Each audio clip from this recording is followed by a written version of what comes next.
Welcome to Reinvent Her Live Talk with Marion. Hey guys, it's such an honor to have you here tonight.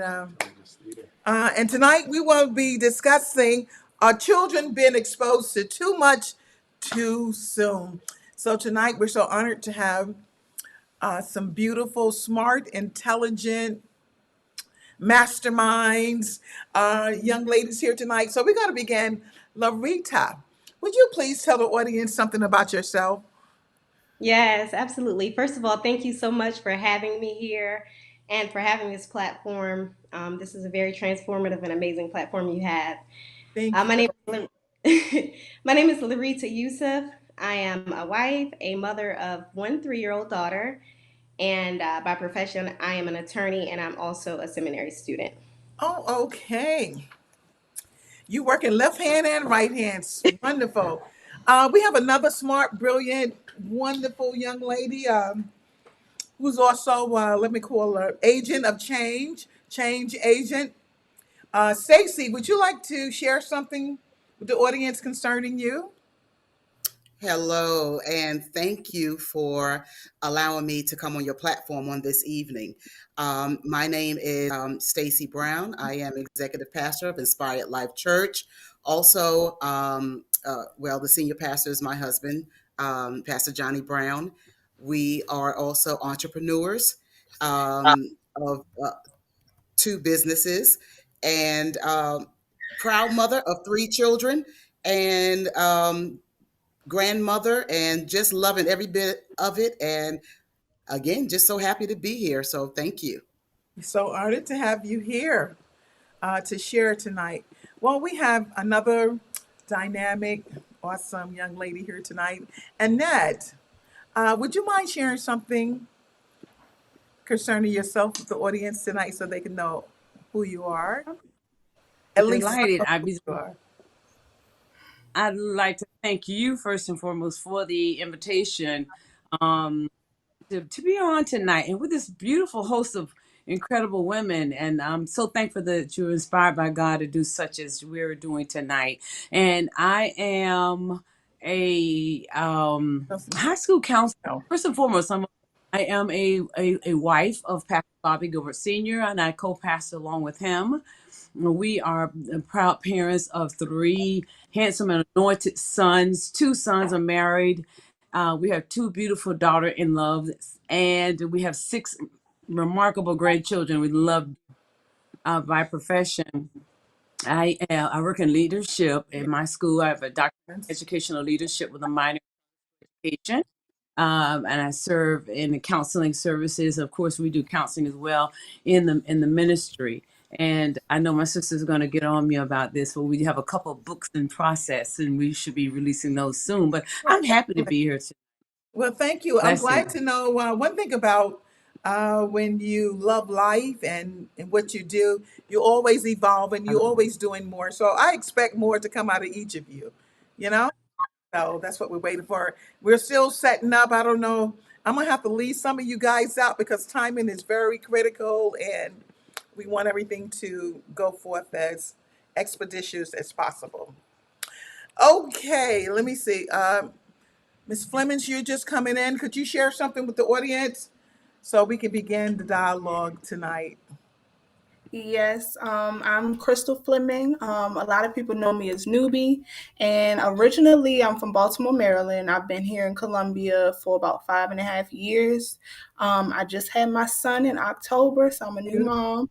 Beautiful. Um, I've been a wife for a year, so a lot of new things, but I'm also a life and self love coach. I'm also a creator of a women's organization named Chosen Queen. And so my goal has always been to encourage women, Black women in particular, and young girls, youth, to be able to hone in on their God given talents and to be able to understand the importance of sisterhood, true sisterhood, and to be able to honor themselves through at least being and knowing and understanding who they are as creatives in God, really. So that's who I am. That's just a little bit in a nutshell.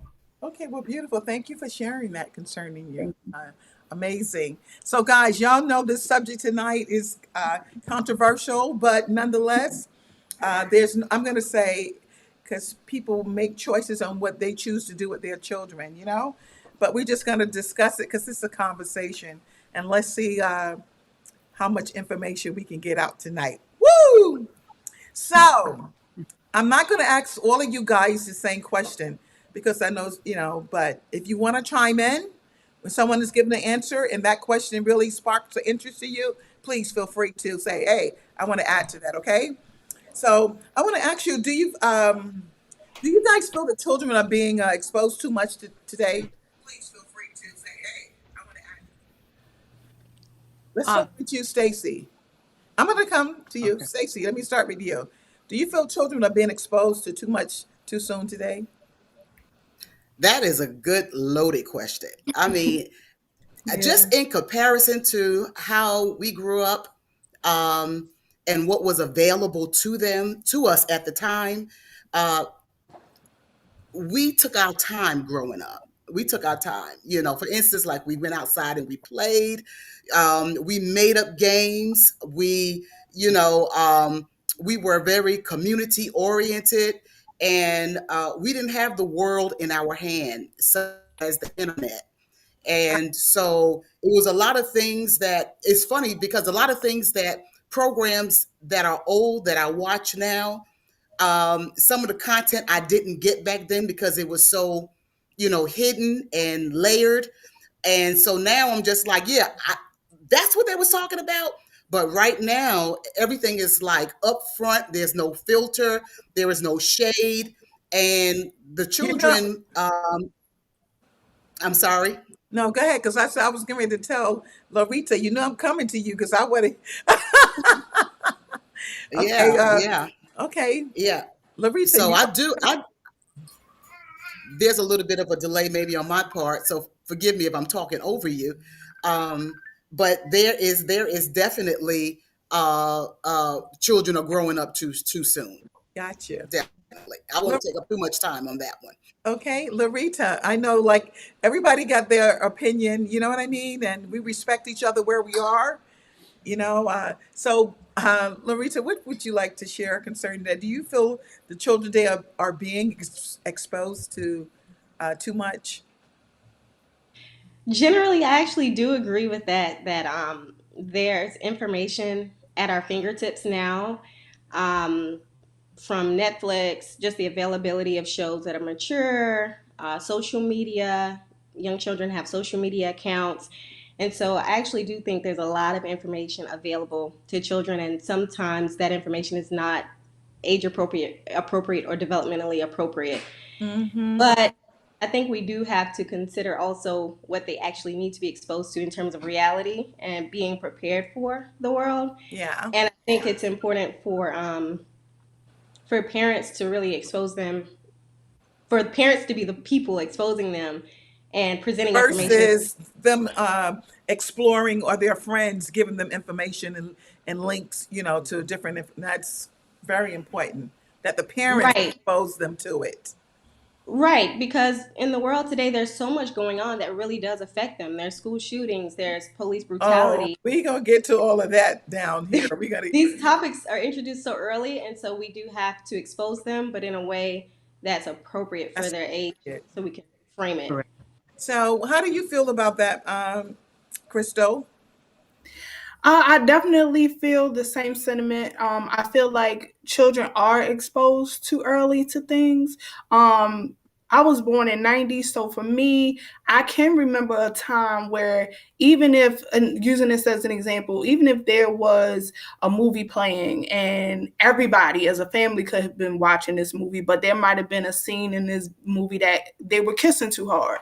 I could remember, my parents covering my eyes or just making sure that I wasn't in the room during this certain part of the movie per se. It wasn't that it might not have been a family movie even, but it still was a protection there, for me to be able to protect my innocence in a sense, to make sure Gotcha. I'm not being exposed to something that's beyond my understanding or my consciousness. So, and that, do you feel that parents are hurrying children into adulthood before they're ready? Do you feel that we're rushing them into it?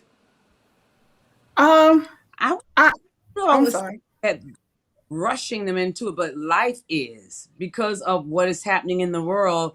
And I think so many parents are just in their terms of within this. Everyone's doing it. I don't go along with that. I don't go along with that. Everyone is doing it. Hmm. Thought process. They are allowed to do too many things a little too soon. Some parents, when you don't align the raising of your children up with the word of God, they are subject to anything. The word of God in Proverbs says that we are to train up the children in the way that they should go, and when they old, they won't depart from it. Not to say that they won't stray, but they'll always have truth and an understanding of they can come back or how to get back with a solid foundation. But um, and then with the parenting part, you allow them to do what is appropriate age wise. Age I don't care appropriate. what they're, and we have to be so careful now. I won't dare touch too much of the technology because I know you're going to go there soon, and it's such a critical piece that we need to bring in Yeah. because we don't. I'm gonna leave that part alone. I'm looking forward to being a part of that one. But Okay. um, parents are rushing their kids. They're letting them do what they want to do. They let them operate in the role of an adult, which is absolutely asinine and is detrimental to them. Absolutely. And And for society too, because I think if we don't bring the correction at a certain age, it puts all of us at Mhm. risk. Yeah. This is probably why we have a lot of things going on. it does. It does put all of us at risk. Even the fact of sitting in a room with adults while they're talking adult conversations. You Hmm. know, when we were growing up, we stay in a child's place, or or leave the room. But now kids could, they'll sit up. Well, not my kids at that time, and not my grandchildren. When it's time for adult conversation, they're not privy to that information. They don't even know how to separate, how to dissect, and children take things so literally. They don't have the wisdom to look beyond The what we reality are of what's real and what's not. exactly. Yeah, Exactly. Can absolutely. So, can okay. I chime in there? Yes, please. um, well, first I want to respond to what Nubi said about. Did I say your name correctly, Nubi? Yes. Okay. Um, about how deeply certain content was embedded before, where it was hidden and in layers, and how accessible it is now. I just completely agree. If you're scanning through Netflix, your first show that pops up could be mature, and then depending on if your kid was watching, a cartoon could be next. And then Yeah. in just general TV shows, there could be those explicit scenes, and we still fast forward it in my house. My daughter doesn't see it because I think, our five senses are also spiritual um, Hey, portals. listen, just like you sheltered it from the children, I mean, we as adult women, certain time to see if it stimulate our flesh. Come on, you get what I mean? Even though Mhm. we might not think the children's flesh might be stimulated to some degree too, seeing, okay, let me pass through that one. Let me just this television and all that's going on. Everything is intentional. It's intentional, and we have to go beyond what we're looking at in the natural and go directly to the spirit. Ephesians 6:12 says we wrestle not against flesh and blood. It says that nasty evil one, and those things are intentionally embedded and inside of shows and what have you. And you could innocently be progressing the channels of a show, and it would be nothing for you to absolutely see a pornographic something, just a flick of it, because all it takes is a flick for the mind to see it, and the enemy That's will right. take and use what you saw in that split second to cause a To sense alter of a curiosity. mindset. Yeah. Yeah. It's all intentional, and we have to be so careful. Also with Right. the So commercials, because you see the commercials sometime yeah, promoting certain everything things. The Okay, that ain't commercials are the, out. that ain't the subject tonight. Commercials are But outrageous. The commercials are outrageous. Yeah, I can't remember which commercial this was, but it almost had me do a double take. Well, did they just cuss? you know, in the commercial. I mean, they'll use words that's so similar, and it sounds like it, but they didn't cuss, but it sounds like they cuss. and Hey, what and about even like in what about this one? Like shut the front door. Come on. that's exact You yeah, know, yeah, but you yeah. we know what you get Yeah. that saying. Okay, but we Mhm. but that Again, but let me get to this again, it's just like away from that word intentional. It all is because you're starting to see what the world wants to take place on. I want to say the June 2015, when we had the same sex marriage law passed, and it had already been functional in many areas, but they slowly but surely it is being infused, so it becomes so natural to the eye that it becomes natural to people to think that it's okay. And it's absolutely diabolically opposed to what the word of the Lord says. Oh, I agree with But that. all of Let me ask this question, ladies, and either one of you want to chime in. What do you think parents mean when they say, I want to prepare my child for the real world? And perhaps maybe you have even said it. What do you think is meant by that? Can I Okay, go say ahead. something? Um, I feel like I said, being a new mom has literally made me understand what I thought I was both going to be and wanted to be as a mom, and then the reality of it. Right. To have a 1 year old, but to understand that it's deeper than having my child, clothing them, making sure they're fed. It's even deeper than making sure I have certain conversations with him when he gets older. It's for me, it's more so about making sure that I protect my child's original thought, his mindset. That's so important to me because I do believe that we are living in a society right now where the attack, yes, we see it vividly what it is, but we don't always understand it. We can see it, we can say we saw it, we can say we want to protect our children from the imageries, from the things that we hear, but we have to know, okay, how do we do that? The way that I feel I understand how to do that is one, making sure that my son has a foundation on God, and then understanding how to protect his mind, understanding that even if I'm not around to physically protect him from whatever may be shown to him or whatever environment he may be thrown into outside of my presence and his father's presence, that my son has the equipment to be able to say, this is my thought. You can't change my mind. This is how I was raised. And this is the way that my parents taught me. And because of that aspect of him just knowing who he is and who he is in God, I feel as a parent is my first duty is to try and help my child and my children that will come after him understand who they are so that they can be strong in their presence, so that they can be strong in knowing who they are, so that even if they see it, even if they experience it for whatever reason, that doesn't completely take them off course because they don't think that it's something wrong with them because they're not following the majority. Okay. right. Okay. I want What to. about we got a lot of questions, guys. I don't know how I'm going to get through all of this tonight, but I want Nubia. I mean, Larita, tell me, what do you feel parents are saying when they say, "I'm preparing my child for the real world"? What are they really saying?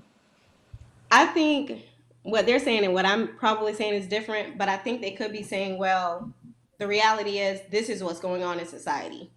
And I can't protect them from it, so let me prepare them for it. And so sometimes maybe they introduce certain concepts in their home. So I've heard recently, as a matter of fact, I saw a post on Facebook where someone was asking, "Oh, well, what do you do if you don't beat your children? If you don't use corporal punishment?" For the record, I don't use corporal punishment. I don't spank and beat my daughter. And they said, "Well, that's the real world. If you don't beat them, they'll end up in jail." I mean, I don't agree. Like, I feel like my home is a safe space for my child to learn that no, someone shouldn't use violence to basically manipulate you into doing what they want you to do. I wouldn't expect her husband to do it. I wouldn't expect any other adult to do it in her life. And so to create that expectation while she's small and then expect it to shift, so I differ on that. And so I think there's this idea that I can't protect them, so let me make them tough. Um, but for me, my own views align a lot more with Newbie's views. For Mm-hmm. me, preparing my daughter for the Well, real my world. parents must have been violent because I got my tail toe up. I mean, I think I've gotten Want to ask me? Either yeah, one of those young I ladies? understand, and I know some people still do that, and I've been beaten before too. But I look back, I got a beating with a switch at the age of maybe 2 for not wanting to sit in my car seat. You know, I don't really think it was teaching me safety. It was beating me into compliance, yes.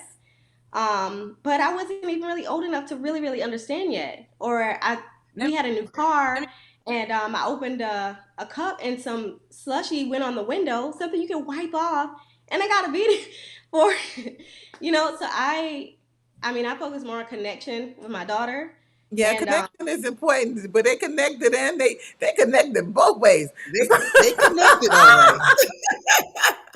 They didn't, it wasn't, they didn't abuse you. They probably call it abuse today, No, if no, if no, but they Stacey, didn't. that felt like abuse. Some of that stuff. I'm sorry.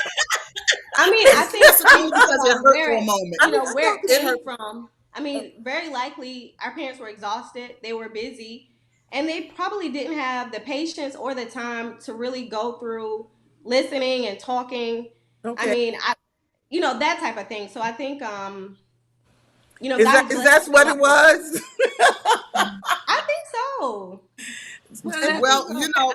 and growing up in a house that had 5 children, yeah, a lot of times they don't have the time to sit there and talk and explain everything. At me being the youngest, I should have learned from the other four, So what I mom didn't like, which I rarely got spankings, but I can guarantee you this.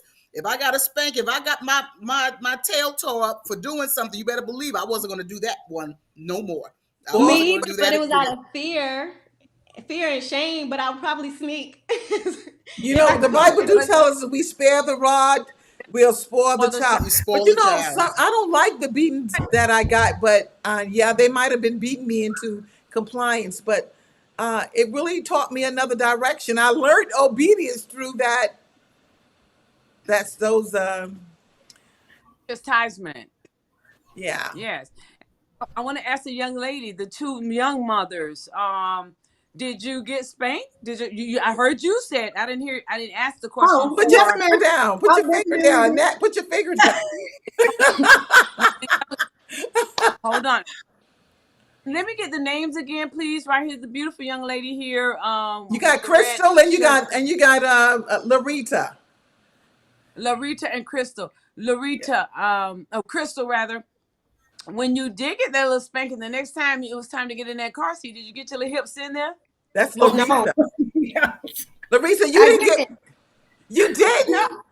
no. I mean, when I saw him coming back with the switch, and I started getting hit, yes, but I mean, from the pain, You yeah, I didn't already want the answered. pain. You answered it. You answered it. You got in that car seat. So is You I mean, I probably guess it's about whether the goal is the goal just obedience nobody or is the likes goal to it. learn? Nobody likes it. Nobody likes it at all. None of us like Oh boy, this is to good. This is kill you. good already, we haven't even got down for. I mean, I would like Woo! to Um, introduce an I alternative think understanding of spare the rod and spoil the child. Yeah, And me too. and if you can do it without spanking, not everybody use the same methods Yes, to and bring correction. rear a child in, so as a mom, you don't, you choose not to use that way, that's fine, and the in however way that you raise your children. But I did want to touch on, Mary, I do want to touch on that third question about preparing the child for the real world. you know um, I feel that even in raising our children is that you have to prepare the child for the systems of the world. Okay, there are Good. systems that this world go by, which are real. And there's also not only the systems, but there's also the mindset. For instance, not everybody is going to like you home and they're coloring and they look all scribble scrabble and you go, oh, that's beautiful. Well, not everybody outside this home is going to say your work is beautiful. Some people are not going to like what you do. Some people are not going to like what you say. That's the real world. You're not going to win all the time. We Yeah. call ourselves winners, and I do consider myself as a winner, but you're not going to win all the time. Okay, so I didn't want to set my kids up for unreality. You bring balance. Or people Create a pleasing. balance in the real thing. And the real thing is, everybody is not going to treat you the same way, and Exactly. there are systems in this world that is designed not to treat you the same way as you are treated at home. Mm, so That's true. very true. I just like to add to that. Just last week, my daughter told me she started a new school, and she said, "My mom, my friends don't like me." And I said, "Well, first I asked her, well, how do you know? Did someone tell you?" And so she said, "Yes, so and so told her." I said, that's okay. Everybody won't like you, and you won't like everybody. But you can play with some people you like, or maybe you like somebody today and not like them tomorrow. So I completely agree. And rather than focus on, oh, I'm proud of you, I ask her, are you proud of yourself? Because I don't want to set her up to really depend on external validation or Right. even need to be liked by everyone, because you won't stand for anything Exactly. if you need to But be liked you by know, like everyone. we were asking the question like, what are your children are talking about in school? In order for your daughter to know that she wasn't being liked, was there a conversation or something going on among the peers that made her felt like she wasn't accepted? um I think so. And I mean, she's in a preschool class at 3, so I Listen, these kids are different today. yeah, yeah, no, Yeah. exactly. But I mean, they're fickle, so it's probably maybe someone said, "I don't want to play with you. I want to play with her." Hmm. That type of thing. But Yeah, keeping the conversation open helps. yeah, yeah. Yeah. And did you ask her? Did her friends? Did anyone say that to her, or she was just feeling that way? So she told me. Well, first I observed her one time when I went to pick her up a little early, and I saw Yeah. she was off to herself a bit. And so on the way to school one morning, we were just talking, and she told me, "But my friends don't like me." Hmm. So I asked her, "Well, why do you think that?" And she calls her friends, everybody in the class is her friend. So, Hmm. and then she mentioned a person's name and said, "Well, this person doesn't like me." And then I asked again, "Well, how do you know? Is that what that person said?" And Hmm. she said, Yeah, "Yeah." I think it's so important that parents do have conversations when their children get in from school or wherever to find out, Exactly. what was the discussion among them, because they have their own little private talk among each other that the parents probably are never privy to. So Mhm. I just think that is really important. Have you ever heard this that a child should stay in a child's place? What does that mean, Crystal, to you? I've heard it so many times I can't even begin to count, honestly. I think it became such a saying that I don't even think I really took into account what it actually meant. But most of the times when I heard that, it was because I was real mouthy as a child. Roll my eyes, pop my lips, stuff like that. And so if it wasn't being checked by my grandmother, my mother, and then those are the things that I heard. But to me, for parents or just adults in general to say, or you hear a child should stay in a child's place, to me, I'm rephrasing it in my brain again, just now as an adult, hearing it as a child, but having to re-understand certain things that I might have encountered as a child and then what it means or how it translates to me as an adult now. So stay in a child's place again for me just means making sure that the children that are in my village, because I have village children as well, children that their parents trust me to make sure that they're safe and sound also looks like, okay, this doesn't concern you. It's no other way to put it. You are a child. We may not have to have this extensive conversation, but for me, I still agree with if adults are talking, children may not or should not be present. Unless there is literally an environment where everybody's input is needed all the way down to the children, because I do feel like children should Be be heard. able to have a safe space to express themselves and things like Mhm. that, then that's different. But if it doesn't concern the child and it's an adult environment, to me that's what it means to to say a child should stay in a child's place. But I don't always feel either that, I feel like that's just the instant answer for children. If you aren't giving them an answer again in which their little minds can understand, that's not enough. That's not enough to just say, Hmm. child, stay in your place, because the child doesn't know what their place is. You have to literally coach them along the That's way. true. They don't know what they don't even understand what that means. A child. No. Right. What do you think about That's this? a What do you think about that, Stacey? they're being But taught. they That's know a when to taught. get out the way. Okay. When they say a child, if I was to say, stay in your place now, then that will have them stop proceeding in my conversation, stop engaging in things that is too much for you to understand right now. Mhm. And yeah, that is a quick way of saying that you're out of line, you know, Mhm. and we can have a conversation later on and why you was out of line, but right now I need you to stay in your place. Mm-hmm. Okay. And that is a quick way of saying it. And Mhm. sometimes you need quick ways of saying it. You don't Oh yeah. have the time all the time to explain to them Mm-hmm. why. And I That's more don't think it's a irritating. matter of, like, for me, I don't think it's a matter of having to keep trying to explain it. I just think it could become a problem if it's always the go to dismiss a child. I have a Exactly. question. I Yeah. mean, Okay. I want to respond to Mean by this too, but I have a go to question. child. I'm not What? sure. What do you mean by that? I didn't quite catch it. Yeah. What did you? I didn't hear We. you. Yeah, What did you mean by if you use it as a go to to dismiss a child? Meaning, oh, I think it's possible to hear stay in the child's place more than often if a person is not willing to take the time to explain it. I totally agree with you. You may not have the time to always explain it. You can't. It's not even enough time in the day to explain all the million questions that children would have. But stay in a child's place, to me, to say stay in a child's place, if that's a constant go to, that's not really, to me, healthy, because eventually it will shut the child down. In my experience, they will no Mhm. longer ask what, true. why, those things, if they know what's going to come after that is stay in a child's place. Or feeling Yeah, they're a not child heard. taught. I It has to be taught, and you don't Yeah. wait until they're 12 and 13 years old to teach. You train them up when they're young. You Mm. can't. We can't get away from truth.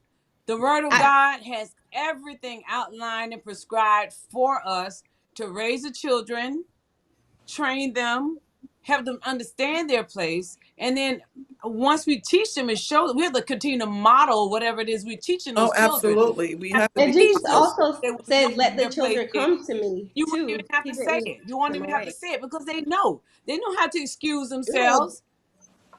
But You I just still it think all that it I goes. still depends think on It goes. You can't lose with training. You can't lose with sticking with the principles of God and I, adding too. You got to add too I now. and I think the stay in a child's place, I wouldn't necessarily say that's a principle of God. I think that's a tradition. I mean, the Bible does say train a child up, but the way that a parent That's trains a child talking up about. may not necessarily entail using that phrase and that approach. Um, I so Well, what would you? well for How one, would you? How would you explain it then? I mean, I'm just saying that training. It train. You said when you stay in a place, how? What is the place? It goes but back to training. you That's know, where but I'm what well, coming I from. think okay. yeah, I I think this is what I wanted to say. I think that well for one, I think that adults control the environment. And so I think that why does this have to be said? Like, why is an adult conversation taking place in front of children that you don't want them to hear? Like, maybe that's not the right time and the right place. If it's a There husband and you wife conversation, maybe it should have taken place behind closed doors, and then you didn't have to make the child feel excluded. go. Correct. And so sometimes well, I it think that doesn't I don't think it doesn't mean that they may not be talking about something that is so private that the child has to be out the room. But well, okay, but so if it's this. not their place to be Okay, in it, then why did we initiate that conversation in their okay, presence? so let's look at this. Okay, so if you are having a conversation and you say, and there's no intent to embarrass the child or anything, you just say, stay in your place. Okay. And if they But know it's what that means, then embarrassing. good. Okay. Without Okay. the Hold on. intent, it's Hold embarrassing. I felt on. Okay. shame when I heard those words because Okay. I was innocent when I was being curious. Okay, all And right. that is the nature So, of a child, curiosity. okay, so let me say Sorry. this. Let me say this. Okay, so let me say this. Let me say this. Now, when we are teaching the child to stay in this place, in other words, don't interrupt, don't butt in this conversation, you are actually teaching them also how to act outside the home. Now, what if they take it upon themselves to butt in every conversation that's not even including them? Okay, so when you are teaching them boundaries, okay, that they are not to engage in every conversation. If you're a bystander just listening, sometimes you just need to be in the room and not to participate. Now, what if they go on the job? What if they go in other environments, and every time you look around they keep butting in a conversation? Somebody's going to hurt their feelings. I agree. Right. Yes. Boundaries are important, and it's important to teach mannerisms. Excuse me, let me interrupt you for a second. But guess what? That's not a child's place. That's an adult's place. Adults should do it too. So those But are not just all principles that children, you don't even but have not, to. yeah, but not all children adhere all the time. And you want to learn this, my dear, that you have a young child, and you're going to learn that you don't tell a child everything one time. Oh, I Okay. know. You may, I yeah, and know. you may, and, It's a yeah, process. and you may tell them over, and especially if you have a chatty child, you may tell them over and over and over again. But they have to learn not to participate in conversations a lot of times if it doesn't include them. They're going to get their feelings hurt out there. And then a lot of the times it turns into fights. How does it turn into fights? Because they're going to say, mind your business. Nobody was talking to you anyway. So we're trying to teach the But child, when do again, they learn how to boundaries. stand up for themselves? When do they learn What do you how to mean? assert the boundary? If it's always stay in your place, be quiet, sit down, get Well, out of here. no, When do yeah, but they we're not saying learn that. how to Yeah, but we're have not how to saying, engage in we're a not telling them that all the conversation? time. Okay. Yeah, Okay, ladies. because it's a delay. It's a delay. I'm sorry. Yeah. No, it's okay. We love to hear you guys share. But do you think? I'm gonna ask you this, Crystal. Do you think parenting is harder today than it was 10 years ago? Uh, yes and no. I think I would say yes because I believe that social media plays a big part of the parent child kind of engagement. Um, and I would say no based on, again, my personal experience. Again, I'm not perfect. My parents weren't perfect, but I do believe that I had a great example. Mm-hmm. And my mom's thing was always saying, I just want you guys to do better than me. And that was something Right. that her mother said to her. So I believe that it's one of those things that I kind of always carry with me. And I want to be able to instill that in my children as well. Like, regardless of where I think I am, I still want my children to be better than me. So I would say yes and no. I really believe that social media is one of the things that is the hardest thing about trying to raise a child in this generation, Mm-hmm. because maybe 10 years ago you could be very intentional about what was inspiring your children or what they could see and stuff like that, and now you have to be almost over top of them to make sure they're safe. Mm-hmm. The new toy might be a phone, unfortunately, and so you want them to have good things, you want them to have their freedoms in essence of who they are, but at the same time you have to make sure that nobody's um perverting them too. You have to make sure the technology is not perverting them, the social media is not perverting them. So in a sense of that, yes, it's harder because it used to be people. You still have to watch out for people, not making sure that your children are safe around people, but it's like an extra fight too, because now you have people and you have social media. And people think it's just social media is just being this tablet like thing, but it's the people behind the tablet and the social media that is the silent, kind of creepster in your children's lives and in their eyes and ears and things like that in their mindset. It's not without the people on the social media. This is just literally a computer. We Yeah, feed the someone said that not only it's harder for parents, but it's also for people that are working with children too. It's harder for them. I believe that too, because I feel like a lot of times um, parents are exhausted. You send your children to school majority of the year. They spend a work day at school, and school is different. Teachers are different. Curriculum is different, and yet the struggles are kind of the same, but they're not meeting. Parents aren't meeting with teachers. Teachers are kind of pushing their own agenda on your children. You're sending your children to school over 5+ hours of the day, and then you get them back enough to feed them, talk with them, and send them back to bed, and then they go right back to school the next day. You have to really be honed in on what's happening in that school system. That's And the true. things that I have read and the things that I can kind of see that the school system are trying to implant into our children is also another distraction. So I appreciate all the teachers that understand that they are molding young minds, and that also appreciate the parents that understand it's good to work with the people that are teaching your children. Okay, Exactly. how do you feel about that, Stacey? Do you feel that it's harder being a parent today than it was 10 years ago?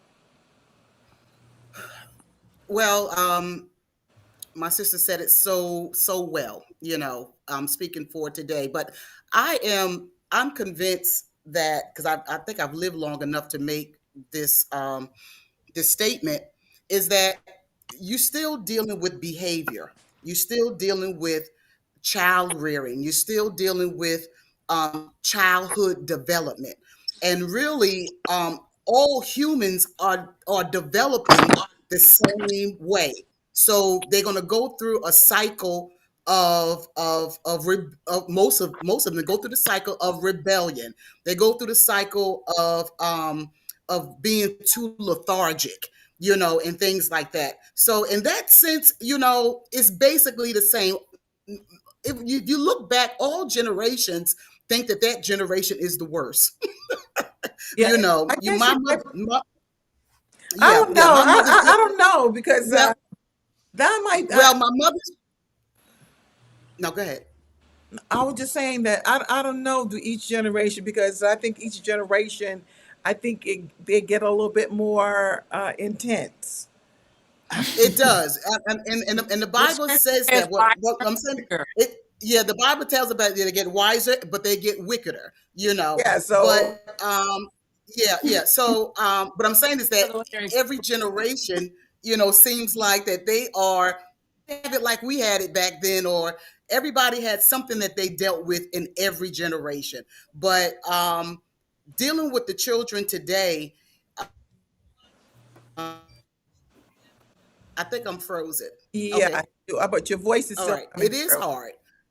Okay, okay. You think that it is hard. Yeah, So it what is. do you Mm-hmm, permit your children to watch violence on mm-hmm. TV?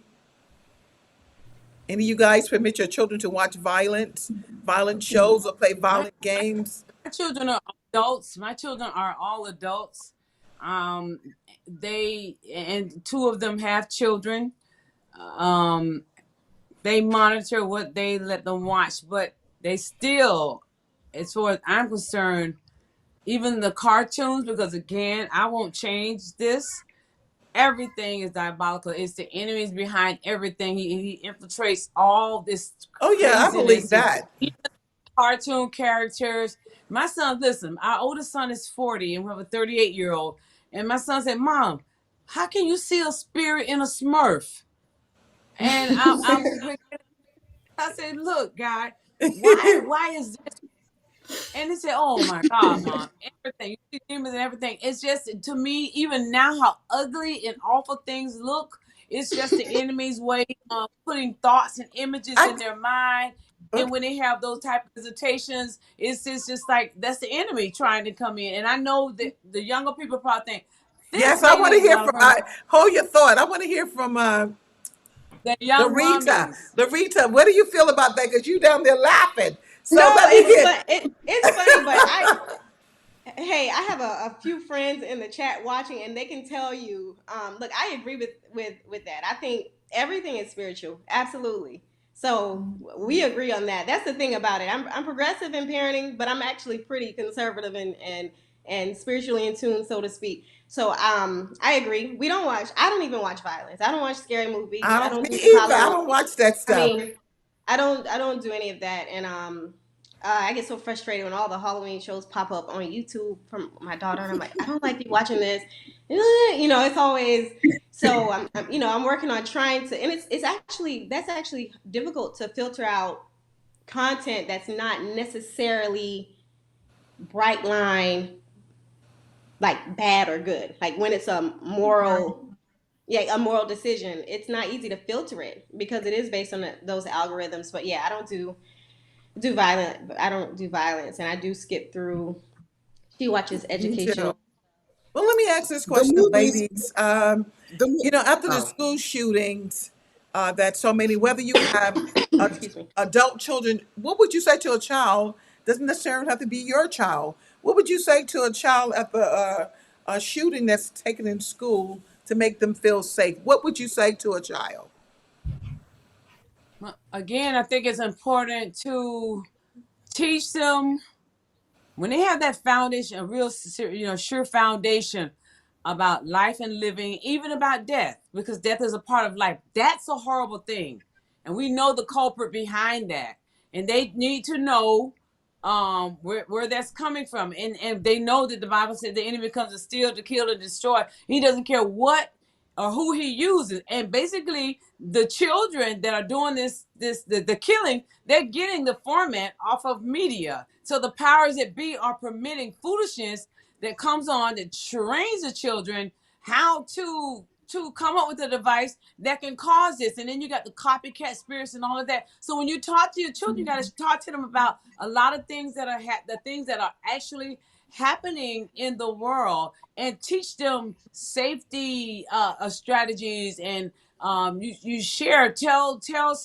things that are you may things that you might witness, take it to an adult, to share with them, and teach them to be strong and courageous, and you can't keep them home, you can't shelter them forever.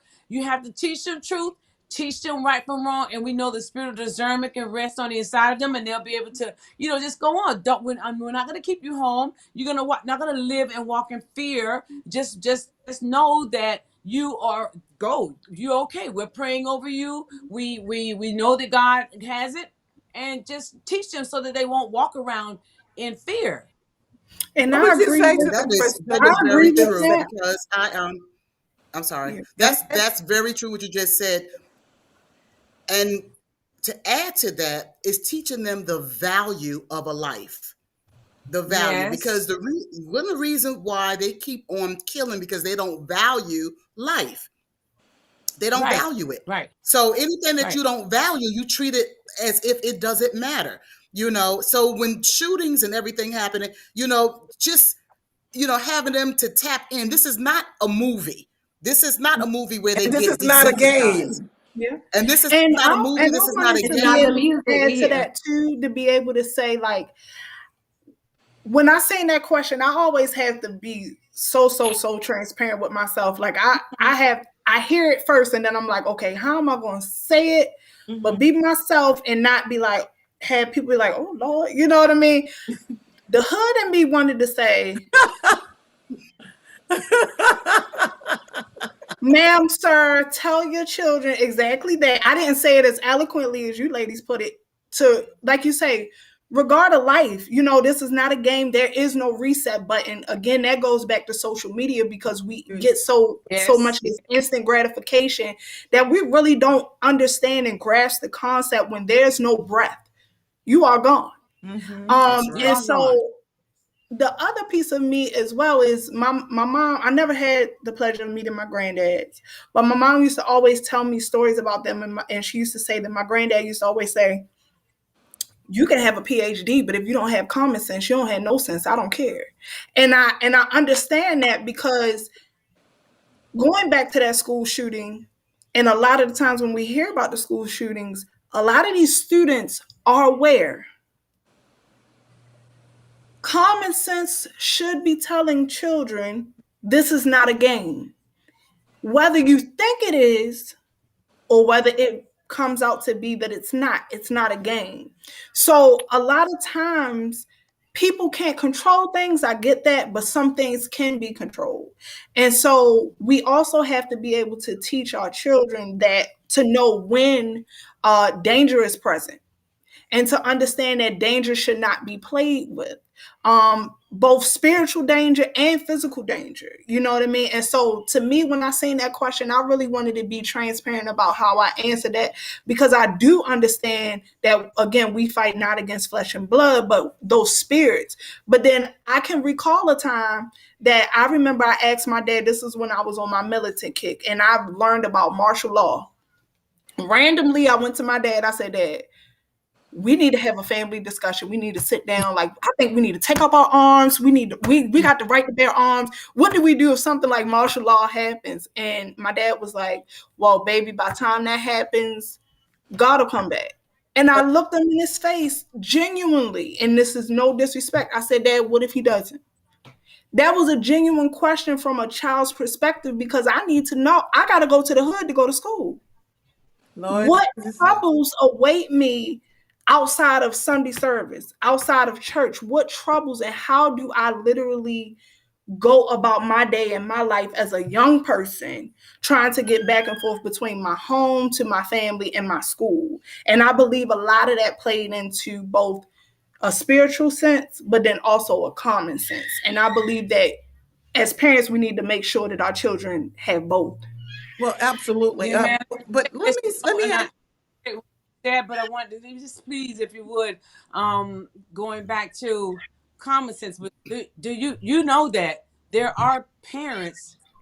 We have seen some of the most recent news findings and court findings behind some of them violent murders and violent acts that have taken place. People intentionally train their children, and then going back to media, those the powers that be that allow foolishness to come up with these sick games and also these crazy violent, just demonic shows Yeah. on TV that truly does not regard life. And they see the people on another show. They don't know the finality of a death. Some of them. I mean, I don't know. Do you think the children are very fearful today? Yes, Huh? I that's think why they they are. do the things that they do. The I think only And I could action go that's by required and I after could go by fear, my you get that grandchildren. reaction. Yeah, my grandchildren, if something happens that they hear right in school, they would say, I don't want to die, I don't want to get No. shot, So that is a fear of, and rightfully so. Yeah, And yeah. rightfully so for them to be scared, and not knowing they have to hide up underneath their desk. They have to, shut down the school because of a thought Oh of a my gun. A gun goes off, drop out of somebody's book bag, so they are very much scared, and they shouldn't have to be, They shouldn't have to be. going to school every day. That should be, I mean, I know when I was growing up, we didn't think about nobody coming to school with a gun. Yeah. Okay, No. that wasn't our concern. So yeah, I think that they very, even for my grandchildren, they are very nervous about that, What was you getting ready Can to because I say? say my unfortunately that's grandson? their reality. Loretta, what was you getting ready It to is share? one thing. May I, if I may share a true Okay, good. I'm story? sorry, My please. one of my one of my grandsons. My oldest son has three sons as well, and Mhm. his middle son. He says, Mimi, I'm Mimi. Me and my husband's Big Daddy. Mimi, the police stopped your son. I said, he did. He said, yes. And his brother Brody, the younger one, was saying, yes, and he cried. And I didn't cry, but he cried. He said, yes. Hmm. He says, I did cry. And then he said, but Mimi, guess what? He didn't shoot my daddy. Oh my God. See? Yeah. Yep.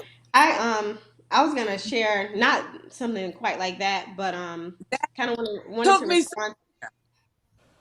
You got to teach. We have to. Why do we have to teach our children? And nobody brought it up. Woman of God, hostess, you did not bring anything about racism up, but it's a real in our world, and we do have to train our black and brown children, our children, in a different way that others don't have to teach them. We have to teach them Oh, absolutely. to behave in different kind of a way. It's Absolutely. horrible. So I'm praying for God to deal with that with us, because only God can help us. It's insane. Yeah. My 4 grandson should never have had to say that. He was excited. He said, "Oh, but he didn't, Mimi, he didn't shoot my daddy." Wow, that's deep. Larita, what was you getting ready to share, my love? That's deep.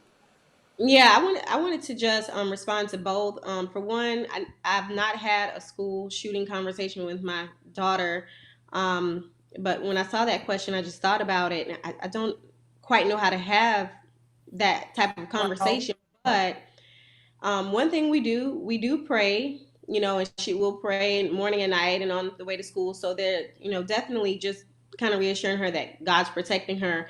But also, like I think another panelist said earlier, which is to be aware of danger, to recognize danger, and to recognize bullying and to Oh yeah. report it. And also, thinking about from the perspective of the person who becomes a shooter, those people who are reacting to bullying, what could be done differently. Oftentimes, schools don't address bullying. It goes on and on and on unaddressed after parent conferences, after Mhm. reports. I've experienced it myself, severe bullying, and it's pretty much out of hand. Not to say that is an excuse, it's not, but it goes back to emotional intelligence too. How do you deal with this? How do I regulate my emotions? How do I process when I'm disliked, until I can be removed from that environment?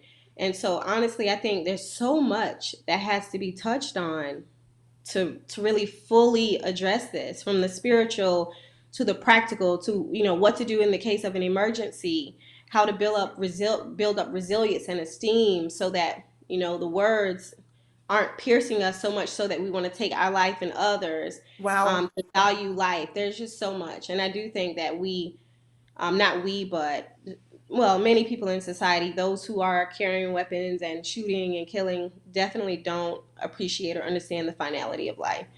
Yeah, As a school as a high school counselor or school counselor period, but I am in the high school level. Of course they have bullying, anti-bullying campaigns all the time. They have listings for this or that, but when I have to have personal time with students, it is critical, that I help them understand in life, not just in this room, not just regarding bullying, but in life. We don't have control over what other people say, do, what they think, or how they behave. We do not have control over that. We only have control over how we respond to it. And so then to share with that individual, to teach that individual, to come up with ways that, I know, I mean, when you say something ugly about me, you don't even know me. So to teach that person, that you hold on to who you are, and if someone is doing something to you that's wrong and not fair, you are to tell someone about it, but realize that you are who you are, and we make those affirmations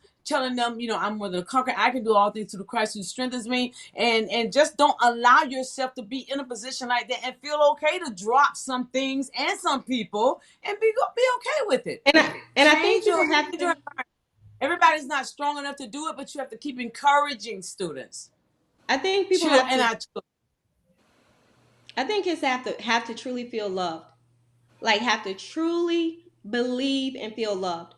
I mean, I yes, everything that you said is so true. I mean, my parents would tell me, oh, give me all these comebacks to say, and they there was everything that should make Wow. those words not hurt, should make the things that were being done not hurt, but they still hurt. And and it hurt. right, and so only to say that, I don't know, it just has to penetrate very, very deeply and resonate within a child very early about that they're loved. Is that Good. understanding And see, that yeah, like, I am loved regardless. I am loved no early, matter what. ear- Nothing. There's early. nothing in the world that I can do that can make God love me more, and there's nothing in the world that I can do that can make God love me less. I am loved, and You they have are. to really believe that, because all the positive affirmations, all the comebacks, all these different things, there's just something that prevents it from taking root and growing up if there's that foundational belief that their love isn't there. Yeah. Well, let That's me a ask fantastic. this, ladies. I know we got a lot in our time. It's really chirping out at us, chipping at us tonight. But what do you feel about parents who use technology as a babysitter? And sometimes I even see it technology being Same. used in technology. they're in church and I see children with Uh-oh. technology. I know this is a touchy subject, but I see technology. Um, could you just tell me how you feel about that? Anyone, you guys can chime in.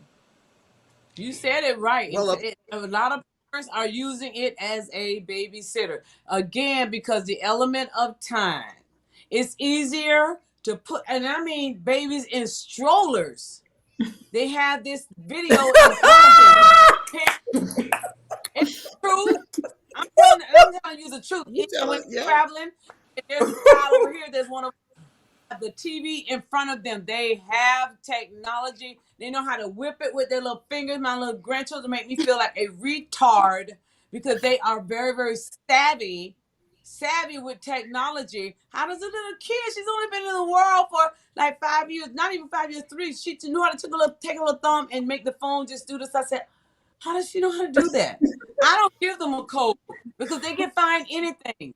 Now they have their certain time and to look at things. I'm praying that that of course that they will just a little bit less, but their parents are kind of monitoring that. But Okay. that's going away from what God said.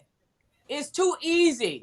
We're foregoing and also abandoning to a degree, and this is tight now. So somebody's going to come against me on this. Abandoning that real role, a role of parenting. You give it a little bit. It takes more time for us to talk to the child, to read a book to the child, than it does to put that thing in front of them and let them be entertained with it, so we can do the other things that they need to do, not me. So With I'm not because back distracted. Yeah, You yeah. don't we bother Well, need to and me. so have and so you have to be careful of the hand that rocks the cradle.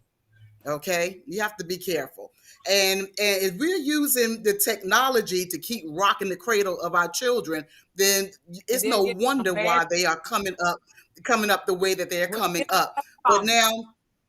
now a lot of the times I didn't hear what she said, but a lot of the times, parents use, and I have seen it, and I'm not agreeing to it totally that, that the kids shouldn't have, disagreeing that the kids shouldn't have, some screen time. But because of the way the world is today, like we went outside and played. People are scared for their children to go outside and play, because of people snatching them off the streets. Grabbing them up in vans. We used to go outside. Even my children go outside and play. But you have to be careful with that so they feel more comfortable in giving the child what they want on the inside, so then they won't have to worry about them being outside and being abducted, because of that's the way the world lives. So there's a lot of reasons, why parents use the technology. They all may not be, legitimate, and it may not, you know, it just can't. You just can't let them have too much time, but they do have different reasons that I have heard and seen because of fear of letting them go outside and play beyond their reach. Okay, Read a I book. have to. Else Yeah, we know technology. technology. We know technologies is the way. The technologies is here. It's the future. We know we can't do Hmm. without it, but we still want to be use some discretion on how much screen I, time the child has. You know what I mean, and what they're watching and monitoring, and but we're still saying, but the babysitting, because that's what from the time they come in. If you're cooking, you give them the you give them I'm devices, and when you on the They do. phone, let them have They devices. do. You're watching your program. You don't want to be disturbed. They got devices, so when they get hooked, then we have trained them how to get hooked to the devices. Exactly. I think Exactly. Non-sociable. the important part is how much time and what's the content. I Yeah. am guilty as charged of allowing my daughter to watch a show, um, or to quickly finish up a task, or let's say if she's home from school because she's not feeling so well and I need to finish something up, or maybe my husband needs some time and it's just a quick show, but it's really about the amount of time.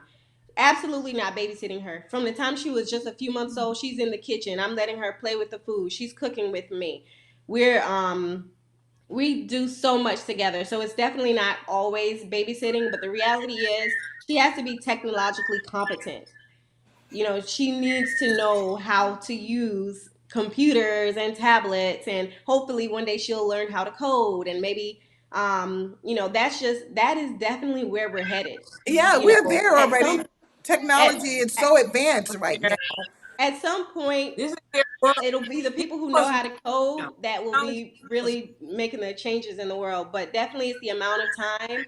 And in church, no, because I actually like for her to go with the kids in the Sunday school like Well, part. here's somebody something in the background. Somebody Oh, something. sorry. And honestly, there's so many educational shows. Like recently, there's this really cute show, Ada Twist Scientist. So there's a scientist, an architect, and an engineer. The main character is an African American female, so it's introducing STEM concepts. So she likes to do experiments. My daughter likes to do experiments. I'm a scientist. I'm an engineer. My husband is an engineer. I'm an engineer. And so I think we can use technology as a tool. It's not replacing childcare or playing, but it's supplementing. It's introducing But some concepts. people do. Some And I'm people What do, you and I just do said not. I'm is gonna be quick. I don't I'm absolutely a agree true. with stay-at-home that. mom. So for me, Yeah, my son enjoys Sesame Street. I try to put some of the old shows I used to watch as a kid, and he loves music. So I put on stuff like just soft music and stuff like that. Now I feel like I get convicted if it's a little too long. Like even if I'm like, I think one of y'all mentioned like, if I want to just do something for myself real quick, even though I need it at times. If I'm like, okay, now I did this for a good 20 minutes, like let me grab this phone. You know what I mean? Or let me just take them away from the TV. But again, I didn't think I was gonna be the mom to even while I had him in my stomach, I'm like, I'm not even gonna put him in front of the TV. Child, That was please. me too. That was I me need too, girl. that I was said no I was lying to technology. myself. I didn't even realize it, but it's true because I'm taking care of my home. I'm making sure dinner is on the table. I got so many other things. I have a business, I'm coaching, I'm mentoring. So I don't want it to take my place. I don't want it to take my husband's place, but it gives me a little bit more of just a little bit more room to do some stuff. But I do get convicted if I feel like maybe I did it a little too long, or maybe it's going on a little too long. And the moment that I feel like I'm convicted of it, I'm like, that's enough. You actually said something that made me think, and it was you're able to do different things. Like the days when I completely engage with my daughter the entire day, like the entire day, no technology.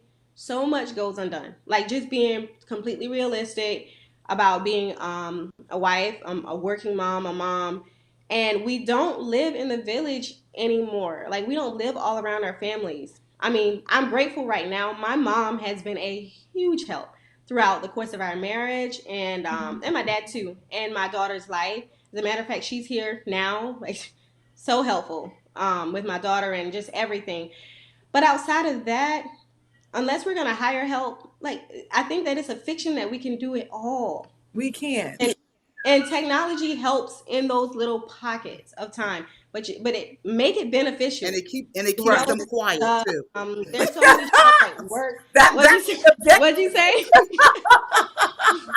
And She said that it keeps it them keeps them quiet. quiet. But It they keeps them learn quiet. so much. You hear their vocabulary is just out of this world. Like you She said, works it's the in the content word that you're putting in world. front of them. Now, if you're giving them something and it's Exactly. just all crazy, then yeah, you should Right. be extra Exactly. concerned. But if you are very intentional Exactly. about ABC, my son can't even talk yet, but he's trying to mouth his ABCs.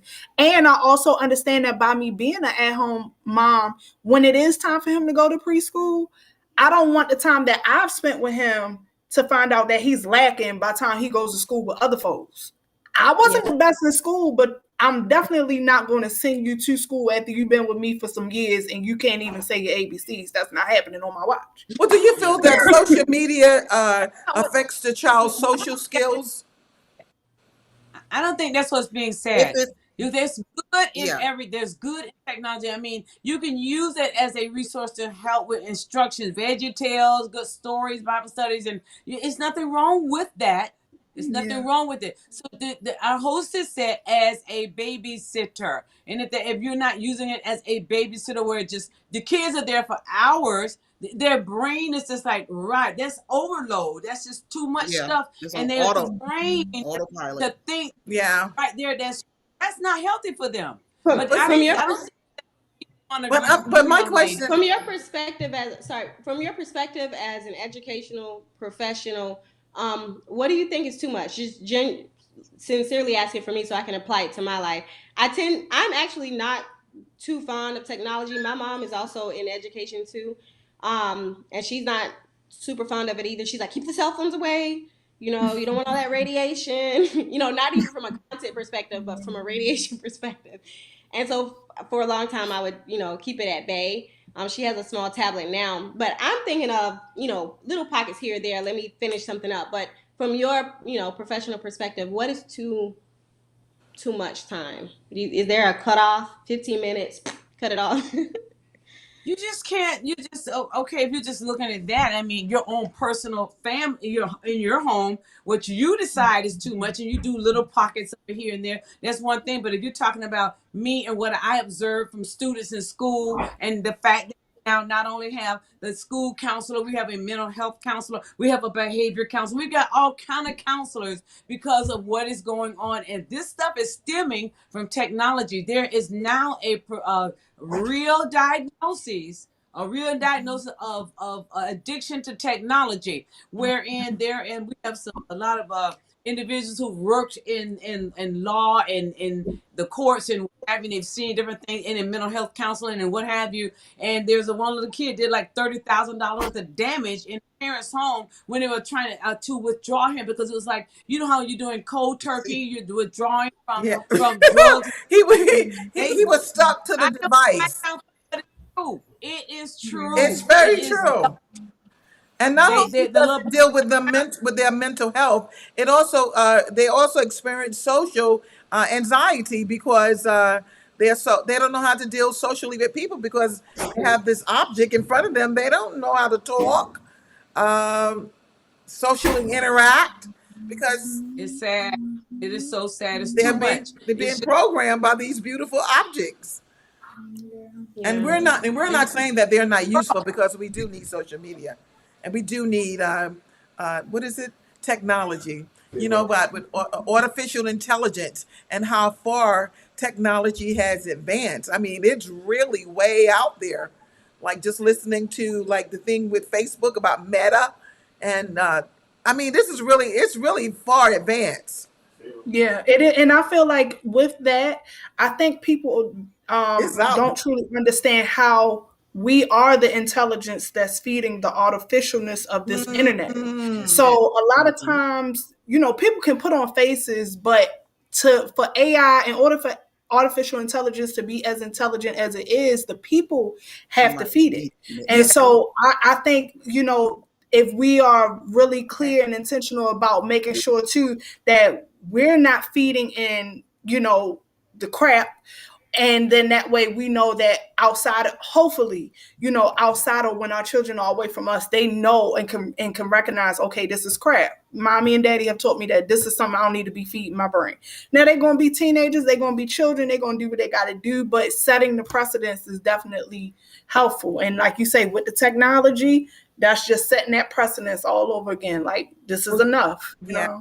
Well, guys, listen, it's past our time. I just didn't want to cut us off because there's so much still yet has been unsaid and when next unspoken time, tonight. right? So, could we just do? I'm gonna start with you, and that. Could you give us a minute of a closeout, and then we're gonna move to the next person, and we're gonna close this segment out for tonight, and perhaps we might come back in and pick up where we left off. Could you give a moment of closure tonight on what you would like to say to parents and anyone listening tonight about this subject? Did you call me? Yes, ma'am. Okay, I'm so sorry I didn't hear you call my name. Such a wonderful, wonderful time tonight. All of the questions were so on time, and we just need to be informed. And I'll encourage parents around the globe, young and old, please stick to God's principles. God's word works. His word works. My godfather went home to be with the Lord. He's 92 years old. He said, continue to teach the word. The word of God works. And I know for sure that the children at the church, they know and they're discerning. Very, very young. They are discerning of things. They can look at things. My little granddaughter Bailey, the devil is a liar. Something so ludicrous, you know what I mean? We gotta train them up. And I encourage, I don't care how young our mothers are or what have you, Stick with God's word. His word works.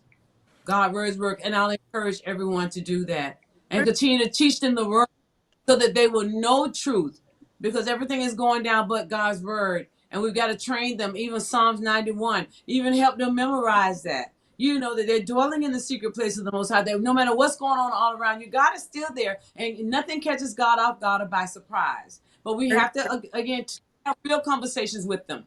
very true. Crystal, would you like to give a closing segment, please? I just wanted to say thank you for having me. This is my first time doing anything like this, so I appreciate it. It was fun. Everybody was nice. I love the energy, and I just wanted to say too, it's very insightful to be able to have this conversation, because again, my perspective on the mom that I thought I was going to be and my reality when having my baby boy, and just understanding what it's going to take of me and what God has asked of me as his mom, has changed tremendously, and it's changed me for the better. And so with that, it has pushed me and expelled me to be able to just hone in more on my God-given talents and gifts, because with having him and knowing that I have a little person looking up to me, it makes it that much more real for me to be able to like literally ask God, like, God, direct my steps, Yeah, in he'll parenting, do it. and in being who I am as a woman, and making sure that I'm also bringing to the table and providing for my family as well. And so with that, again, I work with women, I work with youth girls. I'm also a coach to the Black woman that's an entrepreneur. So I extend myself to any woman and or youth that may need my guidance, and my direction and just my mentorship. Speaking is what I love to do. Singing is what I love to do. I'm an aspiring author. And so for that, I just believe that God has just called me to just be a mouthpiece to encourage women, with my testimony. And so I thank you for this platform, because it further lets me know that I'm on the right path, just being able to be in the presence with you guys and just being able to just see God's work through us. So thank you. Thank you. We appreciate you guys. Larita, my love. Yes, thank you so much. That's first. Just thanks for this platform. I really enjoyed it. I learned a lot. I really value all the input that each of the women on the panel shared. I hope maybe we can do it again sometime. I think I think the people in the audience really enjoyed it too. And in terms of final words, I'll just say I think that if we model ourselves after Christ and be willing to crucify our flesh, like even look introspectively at some of Mhm. the things we thought before, and be willing to be transformed and evolved, even as it relates to parenting, then we won't go wrong. Like if we're being spirit led, we won't go wrong. Very You true. know, if we're willing to humble ourselves too, we won't go wrong. Or No. if we do, God will correct our course and bring us back. Yes. Um, That's good. and hopefully we can be a village to other kids too, nieces or nephews, or Absolutely. other Absolutely. kids. So thank you again. It's my pleasure for you guys to have been here. And as you just said that, being an example to many nieces, nephew, friends, cousins, whomever is watching your life, whoever child, you'd be surprised whom that is watching and you're impacting that you might never know their names. Stacey, would you like to give us a closing remark tonight? Yes. First, I want to thank you, my dear sister, for having me on tonight, and also for having this great panel Aren't of Oh, women you that guys are comes brilliant. from, I mean, absolutely, absolutely wonderful. The different perspectives, different age groups, generations. It just brings a great balance to the conversation. As working in ministry for over 30 years, and just seeing the different families, seeing different children grow up from the cradle onto college, and just the things that they have to endure. I want to encourage everyone just to continue to watch. The Bible says, watch as well as pray. Yes. Watch the devices of the enemy. Watch what's going on with our children, and not just in your house, in my house, but watch for each other's children and be able to have the conversation as the village, when we see that things need to be talked about.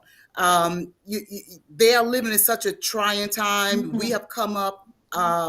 We made it through, a lot of things, but now we're dealing with another generation that needs our wisdom. They need our knowledge. They need for us to pay attention because we are the ones with the wisdom and that have lived long enough to be able to see the enemy afar off. So I want to encourage everyone that's out here watching. Thank you for your comments. Thank you, ladies, again, just for the conversation. And I continue to pray for our children. Pray for mine as I pray for yours, Yeah. or pray for your nieces, your nephews, or whomever that the Lord has put into your heart to mentor, to guide, and just to walk alongside of this thing called life. So again, thank you so much, and we look forward on doing this again. Yeah, we have to continue this because this is we're going to continue this conversation, and that we're going to close out. Could you close us out as you pray for the children today and the parent? Could you close us out in prayer tonight on this segment? My, my pleasure, And Father. don't preach and don't And don't wait. I'm listening. just pray and dismiss us. Father, we thank you for this wonderful, wonderful time tonight. And we thank you that we'll be doing this again soon. Thank you that your word has gone out and it shall Yeah, not return void, yeah. but shall indeed accomplish all that you intend for it to accomplish. Thank you for the hostess and thank you for all of the great panelists tonight. We give you praise, glory, and the honor in Jesus' name. Amen. Not. Amen. Amen. Hey I guys, it's still been say one a song.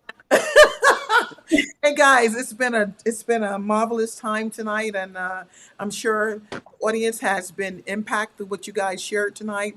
It's a lot of conversation that we need to all go back and read from the dialogue from the people who chimed in tonight. Let's see what they're talking about because that can stem off from where we begin the next conversation around this subject again. So until we see each You, other again, could you please don't worry. could you like and share this live tonight so someone else can chime in and get the wisdom that was shared from these brilliant women tonight? Okay, guys, until the next time, be blessed. Thank you so much, ladies. I love you. Thank you. Come on. Good night. Good night.